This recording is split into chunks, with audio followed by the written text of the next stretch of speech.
Halo reformer birokrasi, jumpa lagi kita dengan tema yang baru berkait dengan 3 tantangan dan solusi penyederhanaan birokrasi, di mana kita tahu bahwa penyederhanaan birokrasi ini tengah berproses melalui 3 tahapan. Yang pertama tentu penyederhanaan struktur birokrasi yang dihilangkan, yakni eselon 3 dan 4 dari kementerian lembaga maupun pemerintah daerah. Lalu kemudian bagaimana mengimpasing para pejabat struktural ke pejabat fungsional. Dan yang ketiga tentu berkaitan dengan pola kerja baru sebagai konsekuensi dari penghilangan 2 jenjang dalam struktur birokrasi yang ada. Tantangan-tantangannya mungkin ada adalah dalam kerangka tentu bagaimana perubahan ini tetap mampu meningkatkan kinerja birokrasi. Nah, yang pertama seperti yang saya sebutkan di awal adalah berkaitan dengan penyederhanaan struktur organisasi.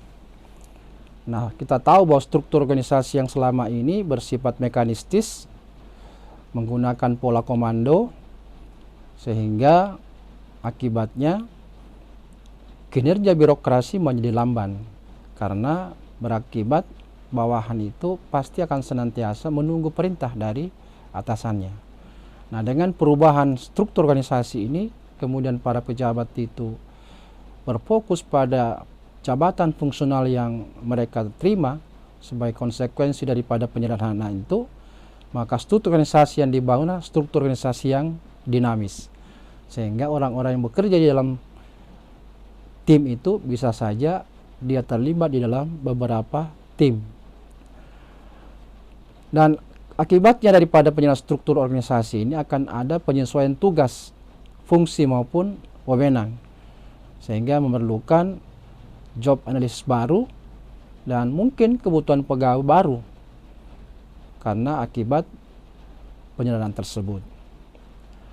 Nah, karena itu sifat-sifat birokrasi yang selama ini mengandalkan rentang kendali yang diperankan oleh para pejabat struktural atau span of control ini, itu kemudian berubah menjadi pengendalian yang berasal dari koordinator-koordinator tim atau subkoordinator tim. Nah, ini juga memerlukan peran baru karena dia bukan jabatan struktural, tapi hanya merupakan peran. Dan ini peran baru. Tentu dengan kondisi ini dibutuhkan realokasi dan redistribusi pegawai, sehingga bisa saja mengakibatkan ada overstaff jabatan fungsional. Nah, ini penting untuk diredistribusi kembali. Tantangan kedua adalah terkait dengan penyetaraan jabatan. Jadi jabatan fungsional yang tentu harus sesuai dengan kebutuhan.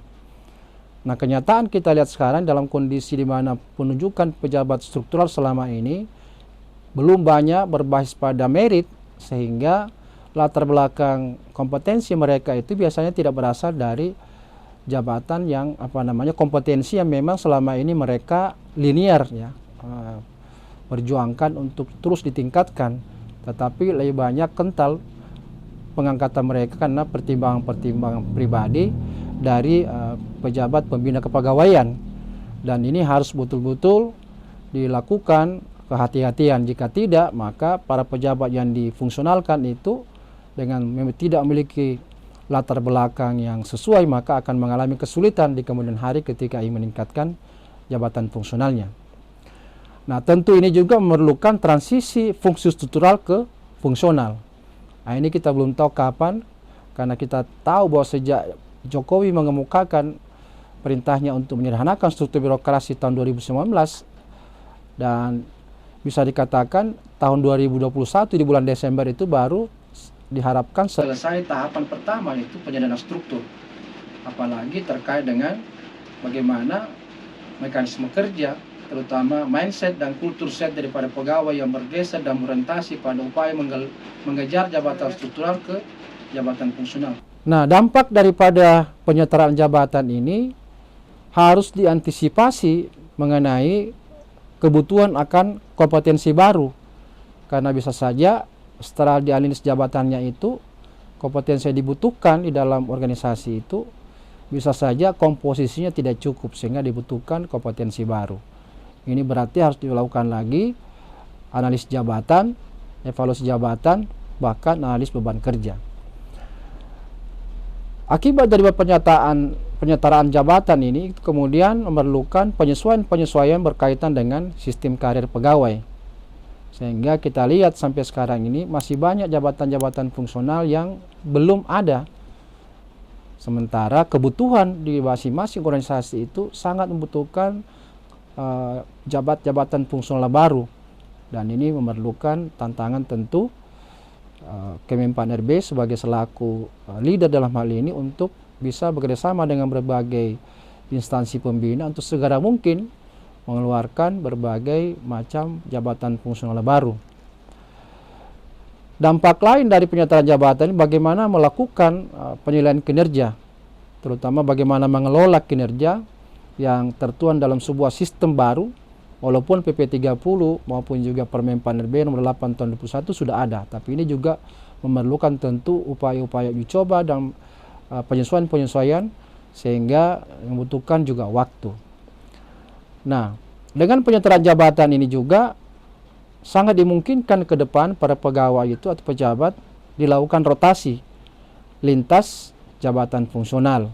Karena tadi kita tahu bahwa jabatan-jabatan sekarang yang diemban oleh para pejabat belum tentu itu didukung oleh kemampuan atau kompetensi yang memang mereka selama ini kuasai ya, sehingga memerlukan untuk ke depan ini dilakukan reposisi kembali terkait dengan jabatan fungsional yang seharusnya mereka memang jalani. Hal lain dampak dari penyetaraan jabatan ini berkaitan dengan regulasi penghasilan. Karena dampak penyetaraan birokrasi ini untuk sementara melalui instruksi presiden mereka akan tidak kehilangan sedikit pun penghasilannya, termasuk tunjangan-tunjangan lainnya. Tentu ini dalam rangka untuk mengurangi shock akibat kebijakan ini. Tetapi kemungkinan ke depan ini sudah pasti akan berkurang, karena itu dibutuhkan memang kebijakan-kebijakan baru terkait dengan bagaimana mekanisme pemberian penghasilan sehingga tetap para pejabat itu akan berorientasi mindset dari semata-mata mengejar jabatan struktural dan bangga dengan jabatan fungsional yang mereka jalani ke depan. Yang ketiga, tantangannya adalah bagaimana melakukan penyesuaian mekanisme kerja. Tentu ini berkaitan dengan bagaimana disusunnya proses bisnis antar perangkat daerah. Kemudian di dalam perangkat daerahnya itu bukan lagi antar bidang, tetapi antar tim kerja. Dan seperti kita tahu dalam kebijakan sistem pertahanan berbasis elektronik, maka aspek kelembagaan ke depan sudah harus mengadopsi pemanfaatan digital. Nah, bagaimana ini semua proses bisnis yang berbasis digital tentu masih sebuah tantangan, karena itu harus disertai sedini mungkin regulasi, mekanisme, dan mungkin sosialisasi untuk diterapkan sehingga mereka di setiap kementerian, lembaga maupun daerah itu mampu mengimplementasikan proses bisnis yang baru. Nah, penyesuaian mekanisme kerja ini akan berdampak pada mungkin timbulnya tumpang tindih antar jabatan fungsional. Nah, karena itu bisa saja jabatan-jabatan fungsional yang sudah ada namun tidak updating lagi untuk bisa disederhanakan atau mungkin saling bertolak belakang dengan jabatan-jabatan fungsional lainnya. Karena itu koordinasi antar pembina fungsional ini baik di kementerian maupun lembaga harus secepat mungkin dilakukan. Yang lain tentu yang selama ini menggunakan pola komunikasi vertikal maupun horizontal tapi di bawah perintah atau kontrol daripada pimpinan, kemudian ini berubah menjadi munculnya komunikasi di dalam tim yang bersifat otonom maupun antar tim, sehingga penguatan komunikasi kerja menjadi penting untuk dibangun kembali.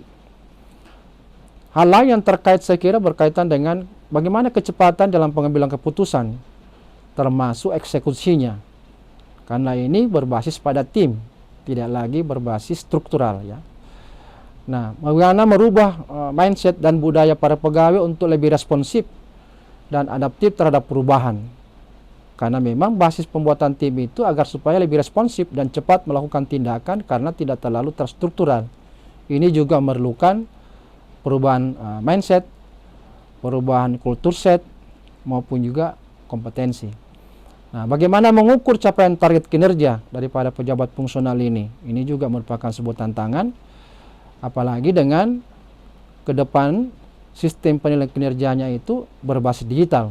Nah, ini tentu tantangan-tantangan yang luar biasa bakal dihadapi, sehingga beberapa penyampaian yang dikemukakan oleh pemerintah itu mengatakan bahwa kali ini dengan perintah Jokowi ini sama dengan kita melakukan operasi berat di dalam tubuh manusia, yaitu operasi jantung yang kemudian berdampak pada seluruh organ-organ tubuh lainnya.